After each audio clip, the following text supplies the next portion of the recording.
Does this sound familiar to you? You want to lift weights, and you know you should, but you also have this nagging pain in your shoulder or your elbow, your wrist, your back, or your knee. Maybe you injured it in the past and it hasn't fully healed, or maybe you have arthritis and you're not sure how to safely go about lifting weights. Well, my friend, you've come to the right place, because in this video, I'm going to tell you everything you need to know about lifting weights safely when dealing with pain, injury, or arthritis. For those of you who don't know me, I'm Ben Richardson. I'm a personal trainer, a certified nutrition coach, and a chemical engineer. I post content to help men increase their testosterone levels naturally through things like fitness and nutrition and lifestyle decisions that they make. If you're not a dude watching this video and you're just curious about how to lift weights, if you're struggling with injuries or pain or arthritis, then you should still stick around, because this video is going to be really insightful for you. But if you do want to learn more about what you could be doing to optimize your testosterone health, go ahead and hit the subscribe button, because I do post videos every single week. Okay, so let's talk about lifting weights when dealing with pain, injuries, or arthritis. So the first thing that you need to know is that if you're experiencing pain from an injury, especially if it's a recent one, you want to take at least a solid week to let your body heal. You shouldn't try to grind through a workout if you've injured yourself. The best thing that you can do is to just take a solid week or two off the gym and recover. You're not going to lose any of your gains from doing this. If anything, you'll come back into the gym fully recharged and rested and recovered, ready to pick up where you left off. Now, this is definitely different if you're recovering from a procedure or a surgery. You'll need to take the proper amount of time to recover based on whatever your doctor tells you. That's kind of a different scenario than if you just injure yourself from playing a sport or lifting something heavy. So if that's the case, then just go with whatever your doctor or your surgeon or whoever tells you. So for instance, when I was in college, I'd squat super heavy and my spine started to actually straighten out to the point where I needed to go through months of physical therapy to correct that misalignment. That's kind of an example of a very different issue than just injuring yourself or managing general achiness. If you've ever hurt yourself like that, let me know in the comments below what your experience was like and how you injured yourself. But that's kind of a whole different scenario. But as far as recovering from an injury that doesn't require surgery or some kind of procedure or physical therapy, the best thing you can do is to just take a week or two to rest and recover. The gym will still be there when you're rested and ready to get back into it. Now, an example of something that you might be experiencing is sometimes I incorporate sprints into my routine, and from time to time I will pull my hamstring pretty good from not warming up properly or just pushing myself a little bit too hard. So in that case, I would take a solid week or week and a half, maybe even 2 weeks to get healed up. Another example of this is when I injured my wrist when I was going a little bit too hard on the punching bag. Rested for a solid week and it healed right up. So the idea is not to force yourself to go to the gym if you've injured yourself like that. Again, I didn't need surgery or procedure done. It's just a general injury. So it's great that you are hardcore enough that the pain wouldn't actually bother you if you went and hit the gym anyway, despite your injury, but you're prolonging the healing process if you just try to grind through a workout if you've injured yourself. Now, as far as general pain, achy muscles, or arthritis, the best advice I can give you is to try lifting lighter weights and slowly build your way up to heavier weights. And when I say slowly, I mean like insultingly slow. You should never be in pain when you're lifting weights. Lifting weights and strength training is definitely uncomfortable because you're pushing your body to its strength potential every single time that you hit the gym. But it should not be painful. If it's painful and you're lifting weights, you're either lifting improperly with bad technique or you're trying to lift too much weight. If you're struggling with form and technique, go ahead and check out my exercise tutorial playlist. I go over a bunch of different gym exercises. I break them down and show you the proper form on how to do things. And I also explain what you should focus on and what you want to avoid. So give that a shot if you're struggling with form.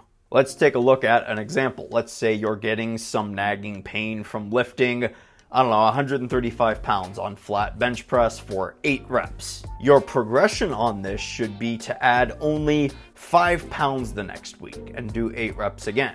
So you added just a little bit of weight and you did the same amount of reps. This is a very slow progression, but that's the point. Even if you felt like you could have grinded out 2 or 3 more reps or added 5 or 10 more pounds, you are taking much better care of your joints, and you're also mitigating your pain by working on progressing slower. You're gonna hurt yourself if you try to progress too quickly. In fact, that's usually how people injure themselves, and this is especially true if you're dealing with just achy joints, muscles, and even arthritis. Your joints and your muscles need time to adapt to heavier and heavier weights as you progress. And if you try to progress too quickly, it's very likely that your joints won't be able to keep up. Strength training is a slow and steady process. I didn't work my way up to knocking out 5 reps on 135-pound weighted dips overnight. It literally took me years of working on them to get to that point.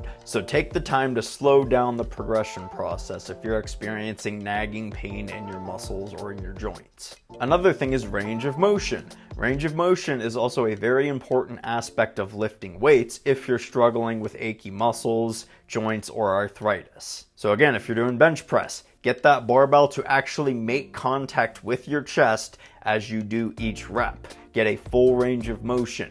If you're doing a shoulder press exercise, your hands should come down below your ears so that you can get a full extensive range of motion. This is one that drives me nuts if you're doing pull-ups or chin-ups. Come all the way down and get a full extension on those upper back muscles. If you're doing squats, opt to increase the range of motion in your squat instead of adding more weight. And speaking of squats, another nice tip is to do some kind of leg exercise first before doing any kind of upper body lifts. So when you work your legs, your heart actually has to work a little bit harder to pump blood all the way down there as opposed to your upper body, because your legs are further away from your heart than your upper body is. And this is going to get your body warmed up better for your workout because your blood will be pumping pretty good throughout your body, as opposed to if you just didn't warm up your legs at all and you just started with your upper body lifts. So try starting your workout with some kind of leg exercise to get the blood flowing throughout your body a little bit better. Bonus points here if you do some kind of leg exercise where you work each individual leg, because that's going to help correct any strength imbalances that you might have in your legs. So as opposed to doing the leg press with both legs at the same time, do one leg at a time with half the weight and the same number of reps. Working each individual leg is going to improve your muscular efficiency by isolating the muscles in each of your legs, and that's going to carry over into better overall functionality. This is especially great if you have pain in your knees or your ankles, so give that a shot. All right, another thing I want to talk about is injury prevention. So being a chemical engineer, I can't help but bring some engineering concepts into fitness and nutrition philosophies. And I always say that the best engineering control and risk management is just elimination. If you're working with a deadly chemical in the lab, the best way to manage the risk of using that chemical is to just find a way to eliminate having to use it altogether. And the same idea applies to injury prevention. The best way to mitigate your risk of injury is to just structure your workout routine that's optimized to prevent it completely. This is why over the past 5.5 years now, I have been lifting weights and strength training. I have never needed to take any more than 2 weeks off from the gym to recover from an injury. And that's because of how I have set up my workout routine. So let me shed a little light on this area real quick. First and foremost, you have to manage your workout frequency. You should not be strength training any more than 3 days per week on non-consecutive days because of how taxing strength training is on your body. And you also want to be taking an entire day between your workouts to rest and recover. If not 2 days, less is more in the art of strength training, and most of your bodily adaptation takes place outside of the gym anyways. So spending more time time outside of the gym is going to do nothing but benefit you in the long run. And I know this may seem counterintuitive to not work out as much to get better results, but your body can't naturally handle the taxing work of strength training every single day. So limit your workouts to 2 to 3 workout sessions on non-consecutive days. Next is optimizing your rep range that you work in. So if you can't do at least 5 reps on a particular exercise at a given weight, you need to lower the weight.